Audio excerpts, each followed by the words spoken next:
Right now, on to the point. The race for California governor. Tonight, the test ahead this week for a crowded field of Democrats. A weather impact alert tracking wind, rain, and snow. The dangerous driving conditions impacting travel for days. And California's insurance crisis. This is a debacle. This is wrong. The concern over why some people are opting for the FAIR plan and the changes lawmakers are pushing tonight. And then we turn to the funding fight. With Congress out of town, the Department of Homeland Security remains stuck in a partial shutdown. The impacts being felt here at home. Heavy rain, wind, and snow. This is a live look in the Sierra as we continue to track a weather impact alert across the region on this President's Day holiday. This is a live look at Highway 50 at Myers. You can see the traffic backed up right there. Snow continues to pile up on the roads. Thank you so much for joining us. I'm Alex Bell. We do have team coverage tonight tracking this storm. At first, let's get things straight over to meteorologist Brendan Minchef with a closer look at this winter blast. I mean, it is just coming down. Yeah, it is. And this is some of the heaviest snow that we have seen to this point. Not a lot of rain right now in the valley, but this is not the end of the rain. Trust me, we've got 2 or 3 more days of rain still to come in the valley. This is just going to be a little bit of a lull, not quite as much rain, but that snow, like I said, is heavy right now and will continue to come down for the next several hours. Here's I-80 at Castle Peak, I-80 at Donner Summit. You can see the camera moving around there. It's also very windy. US 50 at Echo Summit and US 50 at Pollock Pines, and there is some snow on the roads as low as Pollock Pines right now, and we're going to continue to see snow levels dropping. Right now, traffic's being held on Interstate 80 as well. That's why you saw Donner looking like a parking lot. Chain controls on 50, 20, and 88, and Emerald Bay on Highway 89 is closed. This is only going to get worse as we go deeper into this storm. It is not going to get better. So don't drive through the high country tonight, tomorrow, or Wednesday. Thursday, you might be able to make something work if absolutely necessary, but things aren't really going to get much better until we get to Friday. So the bottom line here is wait and don't drive through the high country. Winter storm warning continues until 10 p.m. on Thursday, and it's going to get windy here in the valley too. We'll talk more about both those things later in the show. Thank you. And today has been challenging for drivers as soaked roads led to multiple crashes across the Sacramento area. Crews do want to remind people tonight to not drive on those, or to not cross those flooded roads, excuse me. But let's get things over to Nazi Javid. She is in the Sierra with some major delays that are continuing tonight on those roads. We know that I-80 is looking pretty bad out there. What else can you tell us, Nazi?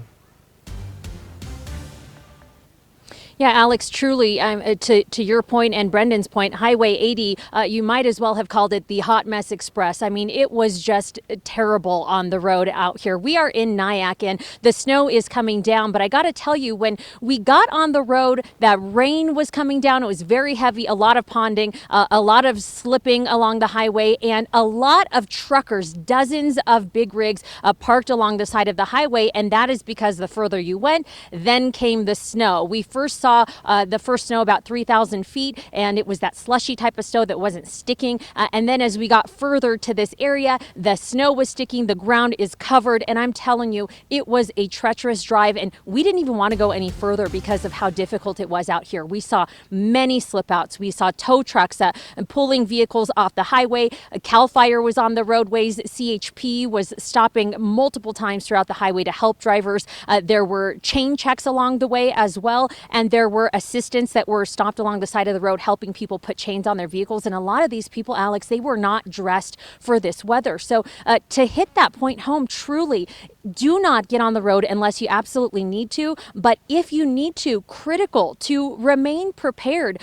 Come with blankets, have snacks on hand for you and the kiddos. We realize it's a holiday, and so there are a lot of people that maybe had to head back and get back to work tomorrow. But the difficulty is making sure that you are prepared, because a lot of the people that we spoke with were not. In fact, a lot of people came out here to enjoy the snow. I saw one gentleman didn't even have a shirt on, but they came prepared. They had everything they needed in their car. And that is the message that we really want to hit home to drivers tonight, because it is treacherous out there. And if you can avoid it, you should avoid it. We will have an update, of course, later this evening as well in late news tonight. But for now, live in Nyack, Nazi Javid, back to you.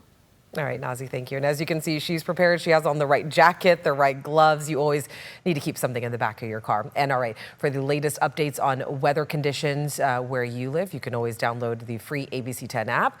We will have more weather coverage a little bit later in the show. Brendan coming back with your full forecast. But tonight, the race to succeed Governor Gavin Newsom is heating up ahead of a critical gathering of high-profile Democrats coming this weekend.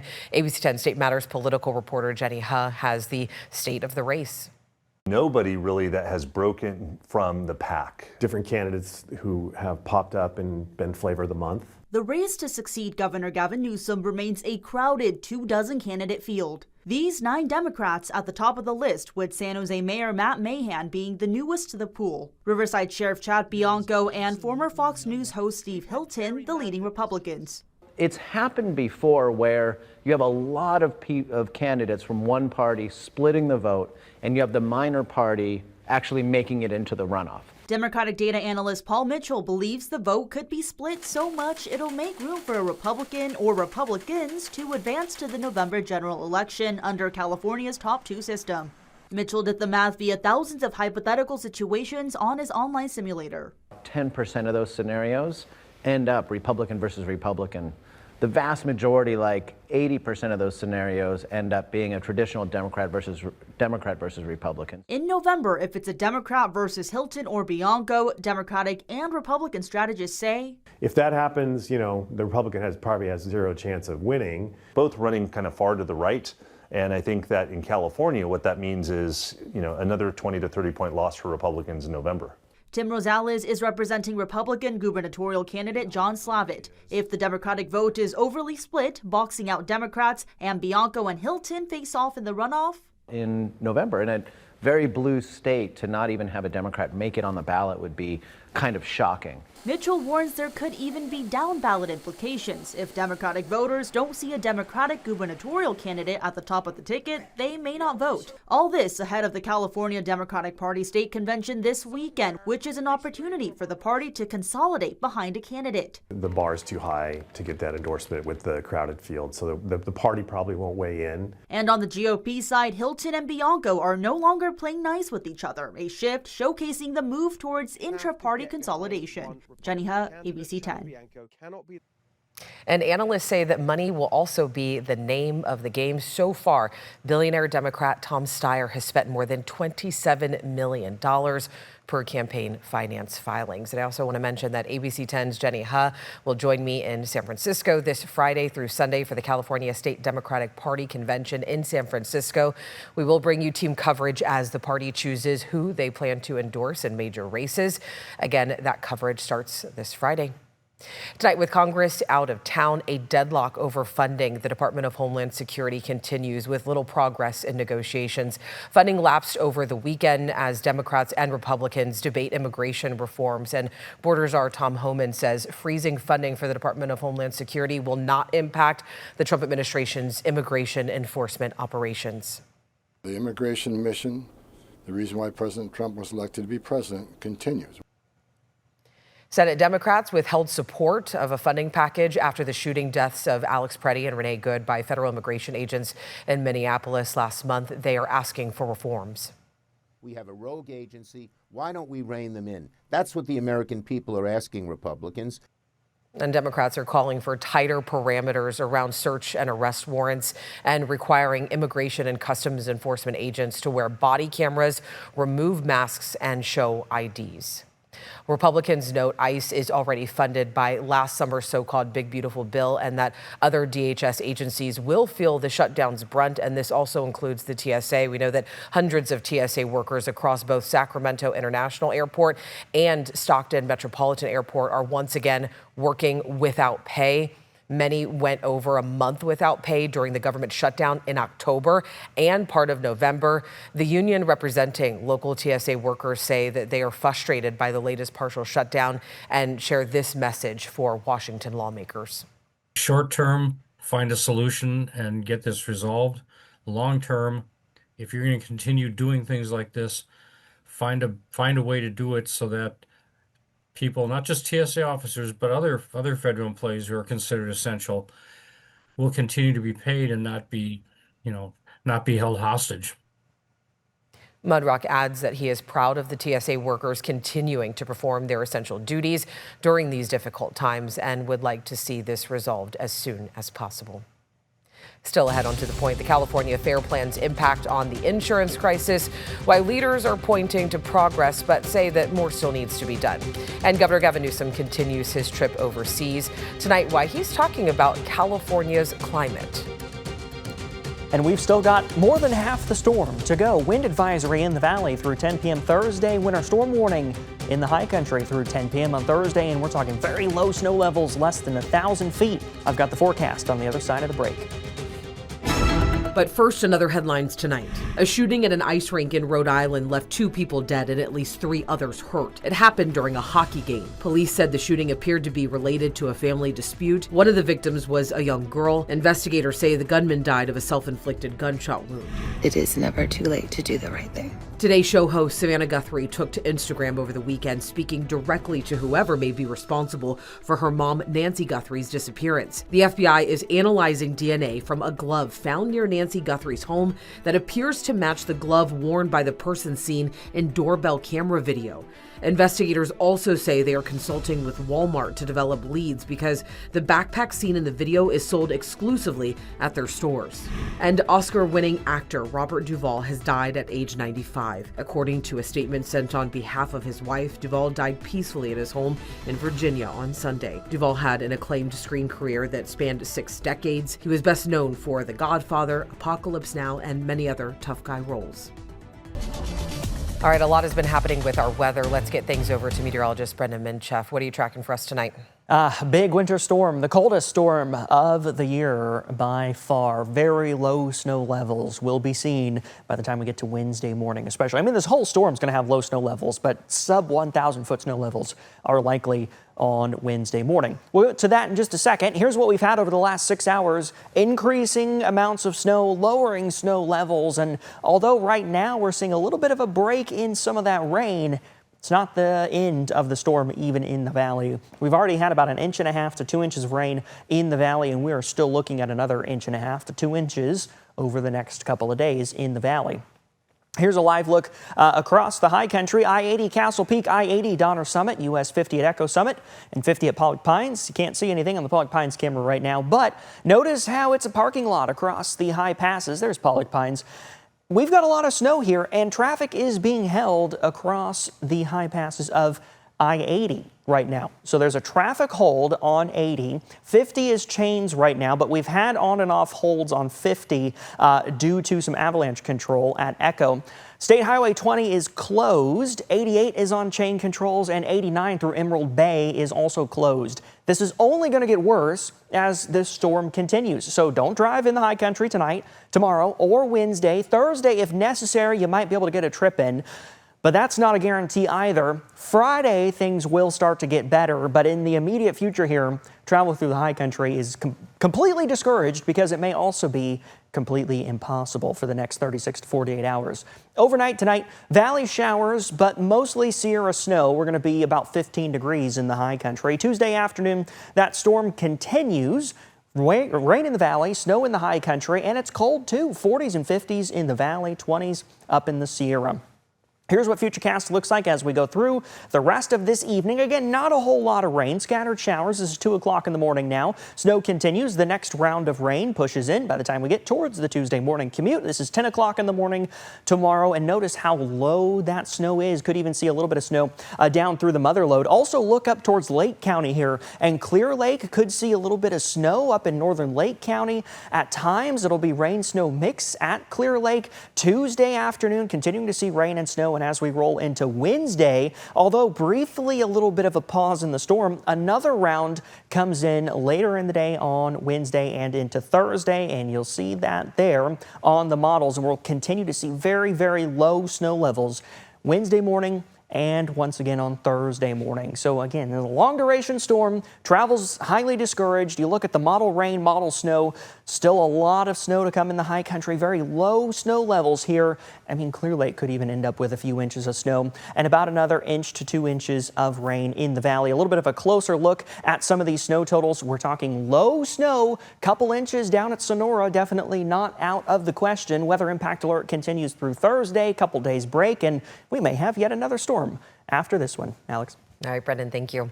Right after the break, Governor Newsom expanding the state's partnership with the UK. The talks on climate underway today. And could changes be coming to the California Fair Plan? What one state lawmaker wants to see. Welcome back in. Governor Gavin Newsom continues his European trip today with a stop in the UK to announce a climate partnership. The expanded partnership between California and the United Kingdom aims to tackle climate change and promote sustainable development together. During the visit, the governor also met with leaders in the UK to advance partnerships in climate, business, and trade. Is California's home insurance crisis stabilizing? Well, if you look at the latest Fair Plan numbers, it appears many homeowners are still relying on the state's fire insurer of last resort. I want to bring in ABC 10's Becca Habegger, who is joining us now with a deeper look and how more changes are possibly on the way. Right, Becca? Yeah, Alex, California's insurance commissioner has implemented reforms to get people off the Fair Plan and back into the regular market. We've been reporting on that process for years. But some state lawmakers and the commissioner himself say more work needs to be done. The California Fair Plan is the state's high-cost, bare-bones insurer of last resort. It's funded with a pool of money from insurance companies, not taxpayers. It's intended for when other insurance companies won't cover your house for fire. So what is the state doing about this outdated and expensive Fair Plan? I have been covering this story since 2019, when a growing number of homeowners began getting dropped or non-renewed by their insurance company and had to turn to the Fair Plan. At the time, in September 2019, the Fair Plan had nearly 155,000 homeowner policies. That number has only grown, ballooning in September 2025 to 625,000 policies. That's 4 times the number of policies in 2019. How do we get back to being the insurer of last resort? And can we get back to being the insurer of last resort? I think that's really the open question. That's Fair Plan President Victoria Roach late last month speaking to the California Assembly Insurance Committee. She says they now have just over 668,000 policies, about 43,000 more than in September. I'd prefer to call the Fair Plan California safety net rather than the insurer of last resort.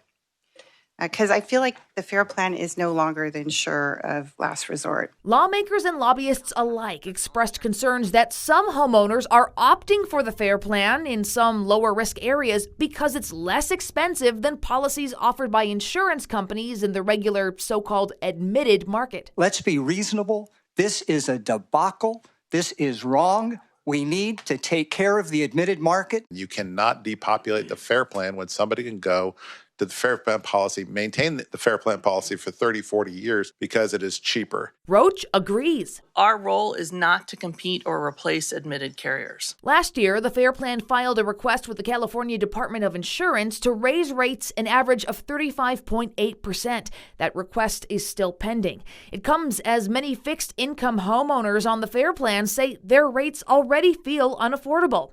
Until more carriers in the admitted market return to writing more fully in the state, Insurance Committee Chair Assemblymember Lisa Calderon says the Fair Plan needs to better serve its customers. That's why she and Insurance Commissioner Ricardo Lara have introduced AB 1680, a bill that, among other things, would require the Fair Plan to offer full homeowners insurance coverage, not just fire coverage. A Fair Plan spokesperson told ABC 10 Monday they are reviewing AB 1680 and have no comment at this time. At the committee hearing, however, Roach said offering full coverage is possible but would be difficult. So it's not that it can't be done. It's a huge undertaking that will take time and will take money. Back of the napkin math, we're saying 30 to 50% increase in our budget in order to write that policy. AB 1680 may be heard in committee March 5th.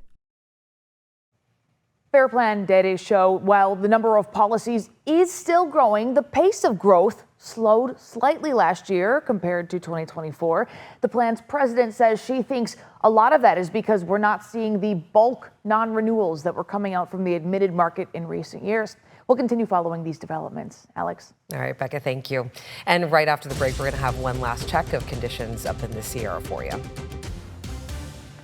Well, this is a live look at Interstate 80 at Donner Summit. Traffic is being held due to spinouts. Traffic is also being held on Highway 50 over Echo Summit. And this is a reminder to just drive slowly during these stormy conditions. It can be very, very dangerous as you see traffic at a complete standstill on 80 here. But I just want to say before we go, I've not been here for the last couple of days. Nothing is wrong. I just took a vacation, and I really, really appreciate all the viewers that reached out asking where I was, especially Mike and Nancy. Thank you for reaching out. It really made my day seeing those messages when I came back. So thank you to all the viewers who called and emailed us. And as always, I just want to say thank you for watching, for always inviting us into your home. And if you have something you think our team should know, you can always reach out to us at To The Point at abc10.com. Have a great night, and I'll see you back here on Tuesday. I'm officially back.